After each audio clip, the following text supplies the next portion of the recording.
अमीर जमात इस्लामी सैयद मुनव्वर हसन ने मुतालबा किया है कि वफाकी वज़ीर दाखिला कौम को आगाह करें कि डॉक्टर आफिया सिद्दीकी की बेटी मरियम कहां से आई और अब तक कहां थी, जबकि डॉक्टर आफिया सिद्दीकी के अहल खाना का कहना है कि रहमान मलिक को कुछ ना कहा जाए, वो हमारे मोहसिन हैं। देखते हैं कराची से रबिया बेग की रिपोर्ट। कराची में सैयद मुनव्वर हसन ने डॉक्टर आफिया सिद्दीकी की वालदा के घर जाकर उनकी वालदा असमत सिद्दीकी, बहन डॉक्टर फौजिया सिद्दीकी और बेटी मरियम से मुलाकात की। इस मौके पर मीडिया से गुफ्तगू में अमीर जमात इस्लामी ने कहा कि अमरीकी मफादात की खातिर डॉक्टर आफिया सिद्दीकी की बेटी मरियम की वापसी के हकायक अवाम को नहीं बताए जा रहे, लेकिन हम पूरी कौम को अमेरिका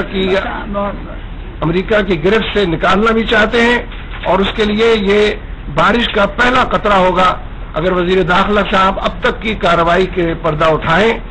सैयद मुनव्वर हसन वफाकी वजीर दाखिला को इल्जाम दे रहे थे कि डॉक्टर आफिया की वालदा ने रहमान मलिक को बरीउज़्ज़मा करार दे दिया।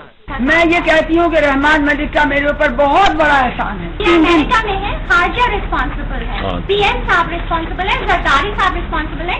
न्यूज कॉन्फ्रेंस मुकर्रीरीन की तजाद बयानी के बाद मुख्तसर वक्त में ही खत्म कर दी गई।